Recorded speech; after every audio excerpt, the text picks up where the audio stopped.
وما للظالمين من نصير صدق الله العظيم اللهم صل على محمد وعلى آل محمد كما صليت على إبراهيم وعلى آل إبراهيم إنك حميد مجيد اللهم بارك على محمد وعلى آل محمد كما باركت على إبراهيم وعلى آل إبراهيم إنك حميد مجيد رب زدني علما رب اشرح لي صدري ويسر لي أمري واحلل عقدة من لساني يفقهوا قولي ارشاد باری تعالی ہے علم تعلم کیا تمہیں معلوم نہیں ان اللہ یعلم ما فی السماء والارض بے شک اللہ جانتا ہے جو کچھ آسمان اور زمین میں ہے ان ذالک فی کتاب یہ سب کتاب میں لکھا ہوا ہے ان ذالک علی اللہ یسیر یہ اللہ پر آسان ہے وَيَعْبُدُونَ مِن دُونِ اللَّهِ وہ اللہ کے سوا ایسی چیز کی عبادت کرتے ہیں ما لم ينزل به سلطان وما ليس له به علم لهم به علم جس پر اس نے کوئی سند نہیں اتاری نہ ان کے پاس کوئی اس کا علم ہے وما للظالمین من نصیر اور ظالموں کا کوئی مددگار نہ ہوگا سورہ حج کی آیت نمبر 69 میں اللہ تعالیٰ اپنے علم کی وسعت کو بیان فرما رہے ہیں اللہ کے علم کی وسعت لفظ علیم کے ساتھ واضح ہوتی ہے لفظ علیم کا معنی ہے ایسی ذات ایسا جاننے والی جس کے جاننے کی کوئی حد ہی نہیں ہے ہم جتنا بھی علم رکھتے ہیں ناقص ہے کمزور ہے اس میں کوئی نہ کوئی عیب ہے غلطی بھی ہے کبھی وہ علم ناقص ہوتا ہے کبھی وہ معلومات عیوب سے بری ہوتی ہیں کبھی ہماری معلومات میں کسی طرح کی کوتاہی کجروی اور نافہمی ہوتی ہے لیکن اللہ تعالیٰ کا علم اتنا وسیع ہے کہ اس کی حدود کا تعین نہیں کیا جا سکتا اس کی وسعتوں کا بھی کوئی تعین نہیں کیا جا سکتا اور اس کو ایک لفظ کے ساتھ لفظ علیم کے ساتھ بیان کیا جاتا ہے کہ اللہ کا علم اتنا ہے کہ جس کی کوئی حد نہیں ہے اللہ یہاں پر یہی فرما رہے ہیں علم تعلم کیا تمہیں معلوم نہیں کہ بے شک اللہ جانتا ہے جو کچھ آسمان اور زمین میں ہے یعنی آسمان اور زمین کی وسعتوں میں بلکہ آسمان اور زمین کی لامحدود وسعتوں میں جو بھی لامحدود ہے اس سب کا علم اللہ رب العزت کے لامحدود علم میں ہے پھر اللہ فرماتے ہیں ان ذالک فی کتاب یہ سب کتاب میں لکھا ہوا ہے یعنی اللہ کا علم اس کی وسعتیں اللہ تعالیٰ نے اس علم کی بنیاد پر ہر چیز کو تقدیر الہی میں جمع کر دیا یہاں پہ علماء بیان کرتے ہیں ایک ہے اللہ کی تقدیر ارادی مطلب کیا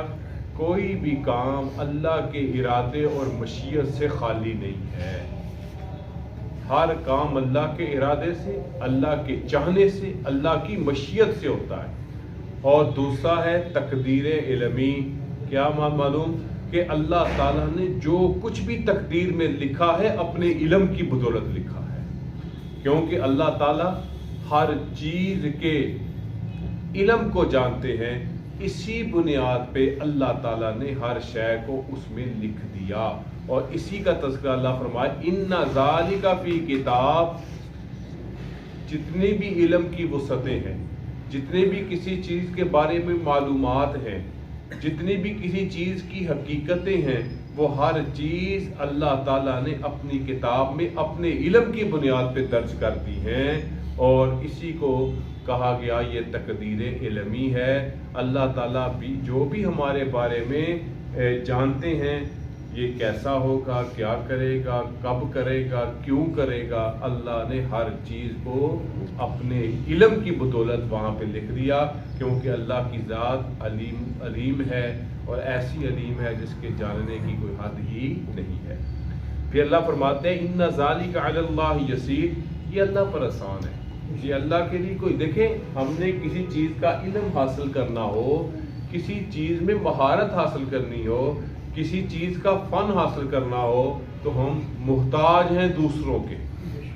ہم محتاج ہیں مشاہدات کے، ہم محتاج ہیں تجربات کے، ہم محتاج ہیں اساتذہ کے۔ ہمیں سیکھنا پڑتا ہے، ہمیں کہیں پہ جانا پڑتا ہے، کسی کی شاگردی اختیار کرنی پڑتی ہے، ہمیں فیسیں بھرنی پڑتی ہیں، لیکن اللہ کا علم، اللہ کی علم کی وسعتیں اس کے ایسے قبضہ قدرت میں ہے کہ وہ بہت ہی آسان ہے، جبکہ انسان علم حاصل کرنے کی تگ و دو میں اپنی زندگی لگا دیتا ہے، لیکن پھر بھی یہ نہیں کہا جا سکتا کہ اس کا علم کامل ہے، بلکہ اس میں ہمیشہ سے کمی کوتاہی نقص عیب موجود رہتا ہے، لیکن اللہ کے لیے سب کچھ آسان ہے۔ آگے اللہ تعالیٰ اپنی عبادت کے حوالے سے اس نقطۂ نظر کی تردید فرما رہے ہیں، کیا وَيَعْبُدُونَ مِن دُونِ اللَّهِ، اور اللہ کے سوا ایسی چیز کو پوچھتے ہیں، مَا لَمْ يُنَزِّلْ بِهِ سُلْطَانٌ وَمَا لَيْسَ لَهُمْ بِهِ عِلْمٌ، کہ ان پر کوئی نہ سند اللہ نے اتاری ہے اور نہ ان کے پاس کوئی اس کا علم ہے۔ مراد کیا ہے؟ یہ جس کی بھی پوجا پاٹ کرتے ہیں وہ کسی بھی صورت میں ہے، چاہے وہ بتوں کی صورت میں ہے، چاہے وہ اشجار درختوں کی صورت میں ہے، چاہے وہ چاند سورج ستاروں کی صورت میں ہے، یا اب اپنے جیسے انسانوں کو، نمرود اور فرعون جیسے لوگوں کو معبود بنا رکھا ہے۔ اللہ فرماتے ہیں دو سیدھی سیدھی باتیں ہیں، نہ اللہ نے ان کی بھی پوجا پاٹ کرتے ہیں، وہ کسی بھی صورت میں ہے، چاہے وہ بتوں کی صورت میں ہے، چاہے وہ اشجار درختوں کی صورت میں ہے، چاہے وہ چاند سورج ستاروں کی صورت میں ہے، یا اب اپنے جیسے انسانوں کو، نمرود اور فرعون جیسے لوگوں کو معبود بنا رکھا ہے۔ اللہ فرماتے ہیں دو سیدھی سیدھی باتیں ہیں، نہ اللہ نے ان کی عبادت کے حوالے سے ان پر کوئی سند اتاری ہے کہ تم ان کی عبادت کرو، اللہ کی طرف سے بھی کوئی حکم نہیں ہے، اللہ کی طرف سے بھی کوئی ان پر اس چیز کو مسلط نہیں کیا گیا کہ تم نے نمرود، فرعون، بتوں کی، پتھروں کے بنائے ہوئے، سونے چاندی اور وغیرہ وغیرہ کے بنائے ہوئے پتھر، یہ اشجار، یہ چاند سورج ستاروں کی بات، اللہ کی طرف سے کوئی حکم نہیں ہے، کوئی سند نہیں ہے۔ ایک بات۔ نمبر دو، وَمَا لَيْسَ لَهُمْ بِعِلْمٍ، اور نہ ان کے پاس اس کا کوئی علم ہے کہ وہ کس دلیل کی بنیاد پر ان کی عبادت کر رہے ہیں، اس کا بھی ان کے پاس کوئی علم نہیں ہے، بس لگے ہیں تو لگے ہیں۔ پوچھا جائے کیوں لگے ہیں؟ ہمارے بڑے کرتے تھے، چھوڑتے کیوں نہیں؟ ہمارے بڑے کرتے تھے۔ تو یہ آباء و اجداد کے سلسلوں کو انہوں نے آگے بڑھایا ہوا ہے، اس کے علاوہ ان کے پاس نہ اللہ کی طرف سے کوئی سند ہے اور نہ ان کے پاس اپنا کوئی ذاتی علم ہے کہ وہ کس بنیاد پر یعبدون من دون اللہ، اللہ کے علاوہ ادھر ادھر ٹکرے مارتے پھر رہے ہیں۔ وَمَا لِلظَّالِمِينَ مِن نَصِيرٍ، اللہ فرماتے ہیں ظالموں کا کوئی مددگار نہ ہوگا، کیونکہ انہوں نے ظلم کیا کیا؟ حقیقی معبود کو چھوڑ کر انہوں نے اپنے ہاتھوں سے بنائے ہوئے، تراشے ہوئے، اپنے وہم و گمان میں رکھے ہوئے، اپنی سوچ و بچار کے ذریعے سے بنائے ہوئے خداؤں کی عبادت شروع کر دی۔ کہتے ہیں کہ اس سے بڑا ظالم کوئی نہیں، اور ان کی اللہ تعالیٰ کبھی بھی مدد نہیں فرمائیں گے۔ تیسری اور آخری آیت، وَإِذَا تُتْلَىٰ عَلَيْهِمْ آيَاتُنَا، جب انہیں ہم کھلی کھلی آیتیں، بینات، کھلی کھلی آیتیں، تعرف فی وجوہ الذین کفروا المنکر، جب ان کے پاس ہماری کھلی کھلی آیتیں آتی ہیں، کیا؟ اللہ وحدہ لا شریک ہے، اللہ کے سوا کوئی معبود نہیں، کوئی رازق نہیں، کوئی خالق نہیں، کوئی مالک نہیں، کوئی مشکل کشا نہیں۔ جب یہ پڑھا جاتا ہے تو کیا ہوتا ہے؟ تعرف فی وجوہ الذین کفروا المنکر، جب ان پر یہ آیتیں پڑھ کے سنائی جاتی ہیں تو تم منکروں کے چہروں میں ناراضگی دیکھو گے، ان کو یہ چیز بلی نہیں لگتی، ان کو یہ پسند نہیں آتی۔ جب کفار مکہ کے سامنے اللہ رب العزت کی حبیب پیغمبر صلی اللہ علیہ وسلم نعرہ توحید بلند کرتے، آپ کے صحابہ اس نعرے کو لے کے آگے بڑھتے، اور پھر واقعات سیرت کی کتابوں میں محفوظ ہیں، کس طرح ان کی تیوری چڑھتی اور کس طرح ان کو غصہ آتا اور وہ کس طرح صحابہ کرام رضوان اللہ تعالیٰ عنہ اجمعین پہ اپنا غصہ اتارتے، کبھی بلال حبشی پہ، کبھی صہیب رومی پہ، اور کبھی عمار یاسر پہ، اور کبھی نبی علیہ الصلوۃ والسلام کی ذات اقدس کو بھی معاف نہ کرتے، اپنے غصے کو نکالتے،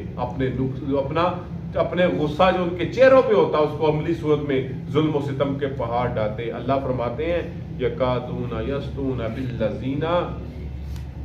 یتلون علیہم آیاتنا،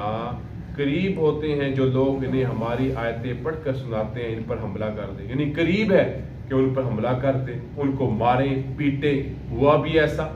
یعنی بعض اوقات تو وہ قدرت نہیں رکھتے تھے، اور جب قدرت رکھتے تھے جہاں پر ان کا بس چلتا تھا وہاں کمزور مظلوم مسلمانوں کو مارتے پیٹتے بھی تھے۔ اللہ فرماتے ہیں قل افانبئکم، کہہ دو کیا میں تمہیں بشر من ذالکم، اس سے بھی بدتر بات نہ بتاؤں؟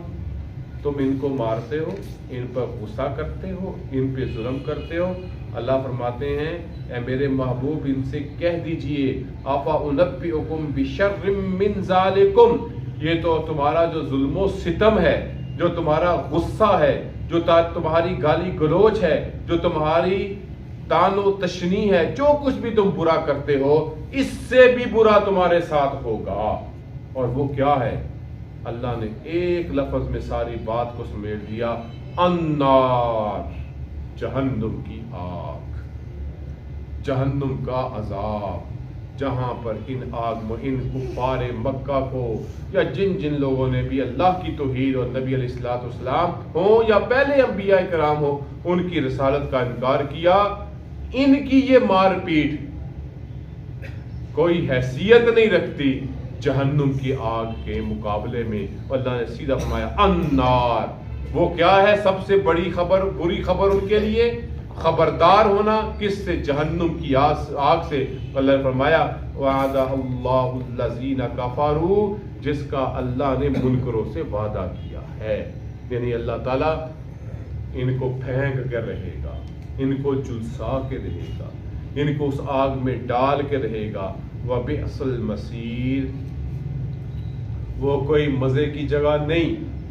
کوئی وہ انجوائے کی جگہ نہیں، کوئی لطف کی جگہ نہیں، وبئس المصیر، وہ بری جگہ ہے۔ اللہ تعالی ہمیں ہر طرح کے کفر و شرک سے محفوظ رکھ کے ایمان والی زندگی، ایمان والی موت نصیب فرمائے اور اعمال صالحہ کرنے کی توفیق نصیب فرمائے۔ وآخر دعوانا الحمدللہ رب العالمین، الحمدللہ رب العالمین، والصلاة والسلام علی رسول کریم۔ ربنا آتنا فی الدنیا حسنۃ وفی الآخرۃ حسنۃ وقنا عذاب النار، ربنا اغفر لنا وارحمنا وانت مولانا فانصرنا على القوم الكافرین، ربنا لا تزغ قلوبنا بعد إذ هديتنا وهب لنا من لدنك رحمة إنك أنت الوهاب۔ یا رب العالمین، ہم سب کے ہر قسم کے صغیرہ کبیرہ چھوٹے بڑے گناہوں کو معاف فرما، ہر قسم کی غلطیوں کوتاہیوں سے یا اللہ نظر انداز فرما۔ یا رب العالمین، جتنے مسلمان بیمار ہیں سب کو شفا عطا فرما، جتنے بھی فوت ہو چکے ہیں یا اللہ سب کی بخشش فرما، خصوصاً ہمارے والدین دونوں یا دونوں میں سے کوئی ایک اگر فوت ہو چکے ان کی بخشش